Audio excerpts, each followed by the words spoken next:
I think we're coming back to the definition of programmatic. For me, programmatic is, you've got an integrated ad serving kind of connection between supply and demand. And you already have a lot of those premium publishers whereby you have this existing integration where you're able to decision in real time against the inventory that you're viewing. So I think we've kind of come to that point. And if the question is about what does it take to get them into a bidded environment where the price isn't fixed and the price is open, and moving into that area, I think there's a couple of things. There's one area which is scarcity of supply. So if I'm a publisher, I know that I'm selling out my supply.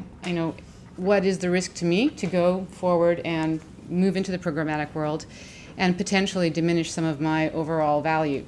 So that's a concern that I would have. And the second concern that I'd have as a publisher would be, if I do trade programmatically, what is going to appear across my content? My user base is fundamental to me. I have editorial teams to report to, everything, and that's another risk. So I think for us to move into the kind of the bidded world is, there's an opportunity there to have controls and mechanics that allow them to yield at least as much as they would otherwise yield, and also have transparency and controls for the publishers to be able to manage the type of advertising that's appearing against their content. Yeah. I think we've talked about programmatic, and I want to move it on to supply side tools and how moving into a bidded environment, it takes a lot of development on the supply side to enable publishers to overlay their data in real time and then send that out to a number of different buyers. And I think that's when the flip will happen, when a number of publishers will actually start putting their inventory in a bidded environment, when they can start overlaying data and then sending that out to buyers. And I think specifically with VOD, there needs to be a lot more development and investment on the supply side from a technology perspective in order to help them do that.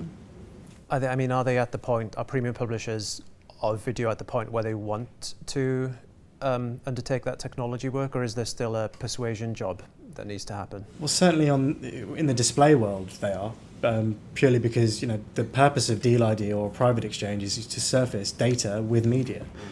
So if you look synergistically across the channels, then I would expect that across VOD they will move to this similar sort of model. Yeah, it's all about increasing the value of the impression. So yeah. And is that persuasion conversation as simple as economic theory, like competition for what you have, i.e. bidded, drives up the value, not down, of what you have?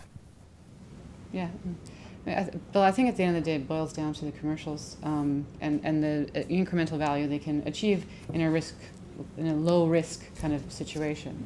And as KP was saying, the data part is certainly an enhancement that would allow them to yield perhaps more than they would otherwise in a straight fashion. You agree with that, Steve? Yeah, I'll agree. I think they just need to, at the moment, a lot of people are going through testing at the moment and just seeing what they can, just testing with a small part of their inventory and seeing what results they get from it, and whether or not that works out better than selling directly, or whether it works better than the network deals they currently have at the moment, where they're actually giving any unsold inventory to networks. So it's really just a sort of balancing game. And in some ways I've heard some people saying actually that the yield's going up, some people saying yield's going down, some people saying it's staying the same. So it's really a mix. So it's about, I think, educating and helping to support suppliers, and then letting them test and seeing what works for them. And there's no one-size-fits-all solution for everyone.